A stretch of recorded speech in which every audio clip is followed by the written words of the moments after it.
किसी का में पैसा नहीं मिला है उसको कैसे तोड़ सकते हैं? जिस जमीन को अधिकृत नहीं किया गया उस पर आके आप किसी का घर कैसे तोड़ सकते हैं? आपने जमीन ही ली है और अगर किसी का सिर फट गया, कोई मर गया, तो उसका जिम्मेवार प्रशासन। मतलब दादागिरी चल रही है किस्म की, और इसमें सारे लोग मिले हुए हैं। ठीक सर। आप देख रहे हैं नेक्स्ट 2 न्यूज हिमाचल। सुंदरनगर के तरोट में सरकार ने कब्जे किए भवनों पर बुलडोजर चलाया है। प्रशासन ने दर्जनों भवन गिराए हैं। ये कार्रवाई मुआवजा देने के बाद की जानी है, लेकिन बुलडोजर की यह कार्रवाई भेदभाव के आरोपों में घिर गई है। यहां प्रशासन और एनएचएआई पर एक तरफ पे कैंप छूज और अवैध तौर पर भुगतान के बिना के आरोपी में घिर गई है। वही कांग्रेस नेता एफ सेवानिवृत्त इंजीनियर निक्का राम चौधरी को मुआवजा दिए बिना ही रिहायशी मकान तोड़ा जा रहा है। इसका स्थानीय लोगों ने विरोध किया है। निक्का राम चौधरी ने कहा कि इनके मकान का मात्र कागजी औपचारिकताएं पूरी की गई है और मुआवजा की 4 करोड़ 60 लाख की राशि का भुगतान किया नहीं गया है।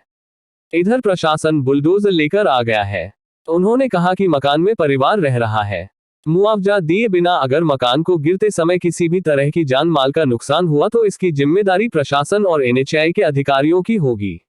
बता दें कि मंडी डीसी अरिंदम चौधरी के आदेश पर कार्रवाई की जा रही है, जिसके तहत सुंदरनगर में 158 कब्जे हटाए जा रहे हैं। सुंदरनगर से अंसारी की रिपोर्ट।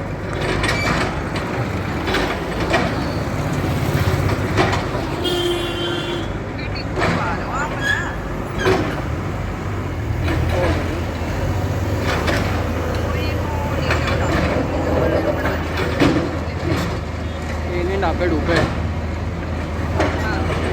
तो फोर लेन का कहर, अतिक्रमण किए हुए लोगों।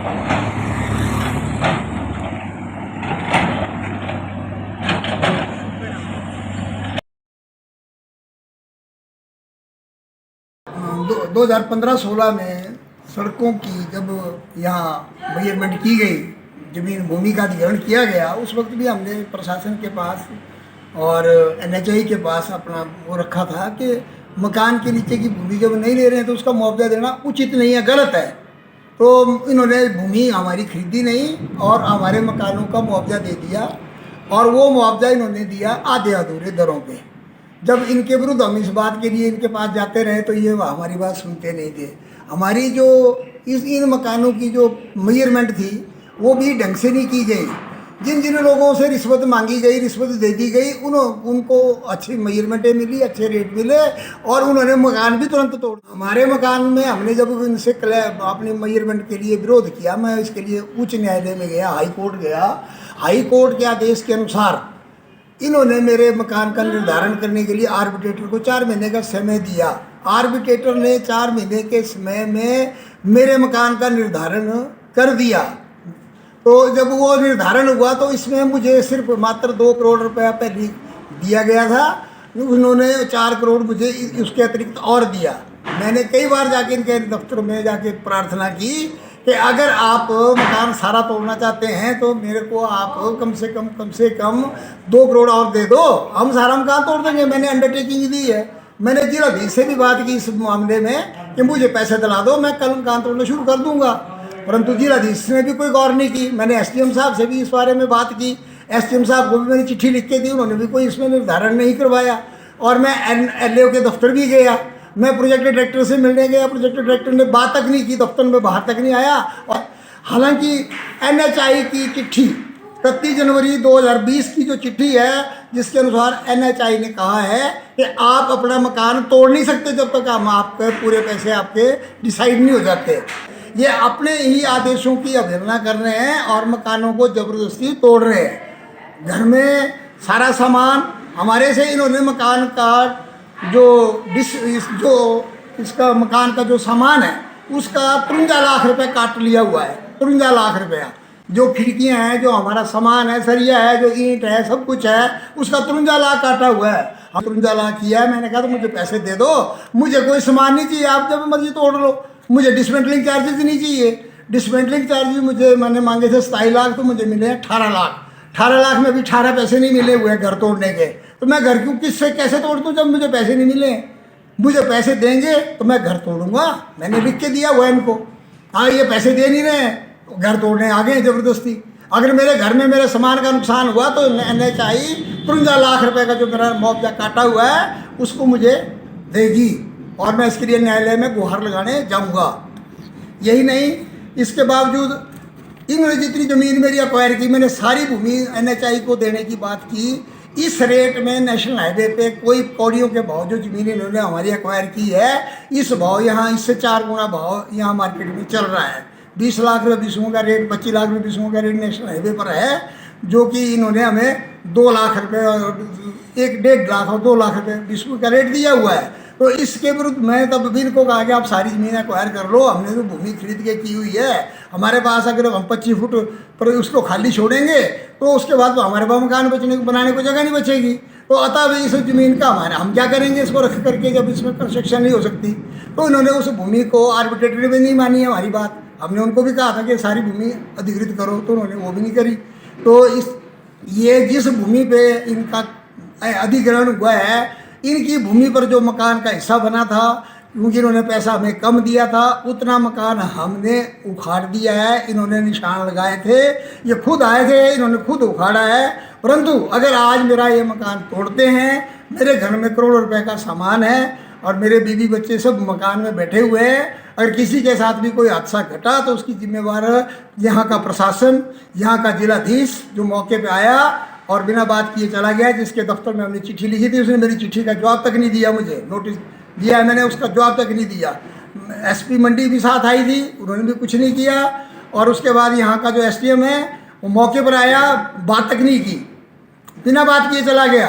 बिना बात किए DC चला गया, बिना बात किए वो चले गए। दे नो इट के भी निकाराम जी कानूनी पक्ष को बात करेंगे, तो उनसे हमने कहा बोल जुड़ा, हम तो घर तोड़ने के लिए ऑर्डर आए हुए हैं, हम तो घर तोड़ेंगे। उनकी तरफ से जो मर्जी नुकसान हो जाए तो वो तो उसको करने के लिए तुले हुए। 4,06,08,215 रुपये मेरे बकाया हैं। अगर मुझे वो दे दिए जाए तो मैं 8 दिन 10 दिन में मकान तोड़ के, मतलब दादागिरी चल रही है किस्म की, और इसमें सारे लोग मिले हुए हैं।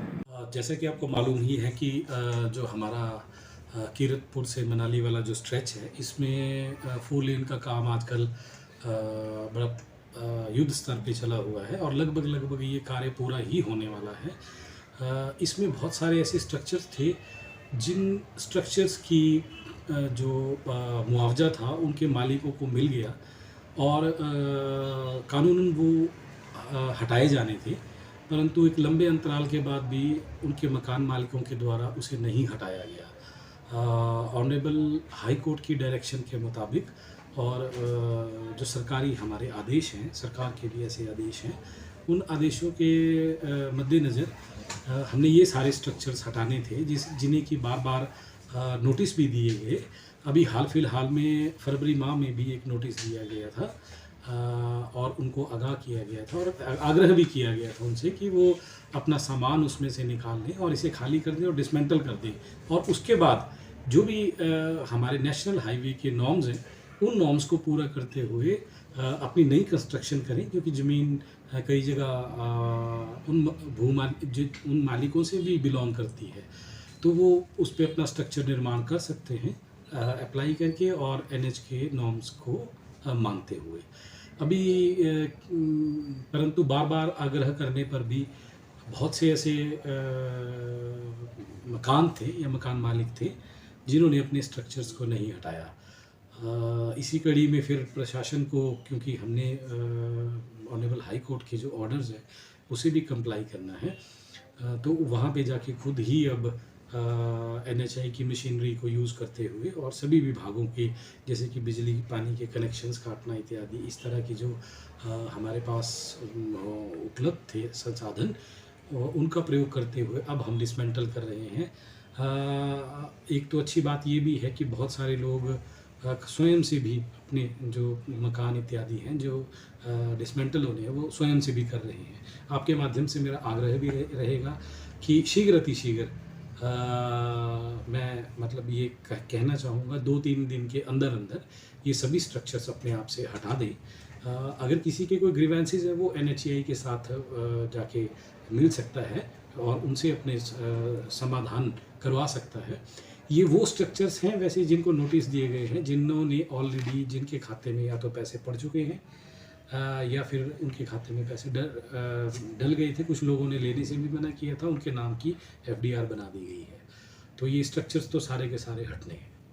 सर कई जो स्ट्रक्चर वाले हैं उनका कहना है कि उनके साथ जो पैसा का लेन देन बचा हुआ है NHI के लोगों का। इसी उसमें मैं आपसे कहना चाहूँगा कि ये जो एक अगर लेन देन ऐसा किसी का कुछ है NHI के साथ, वो अपना मैटर NHI के साथ टेक ओवर कर सकते हैं। और अगर वहाँ से कोई ऐसी डायरेक्शन आती है, अगर वहाँ से कोई ऐसा आग्रह आता है NHI से कि ये स्ट्रक्चर नहीं टूटना है, इसका अभी कोई पेंडिंग है, कोई पैसा पेंडिंग है या कुछ इस तरह का कोई पेंडिंग है, तो हम उस स्ट्रक्चर को क्योंकि नोटिस भी सारे NHI ने खुद से दिए हैं, हमारे यहाँ से देने का कुछ नहीं है। प्रशासन को सिर्फ वो स्ट्रक्चर्स हटाने के आदेश दिए गए हैं। तो इन बिटवीन अगर कुछ किसी की कोई लेन देन है तो वो NHI के साथ डायरेक्टली मिल सकता है और उनसे अपने समस्या का समाधान करवा सकता है। सर ये जो डिसमेंटलिंग को लेकर प्रशासन के द्वारा कार्य किया जा रहा है, सर इसका खर्चा कौन व्यय करेगा? अभी तो फिलहाल NHI स्वयं से ये खर्चा वहन कर रही है, क्योंकि NHI की ही मशीनरी इसमें प्रयोग हो रही है, उपयोग हो रही है। मुझे लग रहा है कि काफ़ी अच्छी बात है कि लोग स्वयं से अपने आप से ये स्ट्रक्चर्स हटा रहे हैं, क्योंकि स्वयं से अगर अपने आप से वो स्ट्रक्चर हटाएंगे तो मुझे लग रहा है कि उनके लिए भी ठीक रहेगा और हमारे लिए भी ठीक रहेगा, क्योंकि इतनी जल्दी इतने सारे स्ट्रक्चर्स समय रहते ही हट जाएं तो उससे उनका नुकसान भी शायद कम है। सर कुल कितने स्ट्रक्चर हटाए जाएंगे?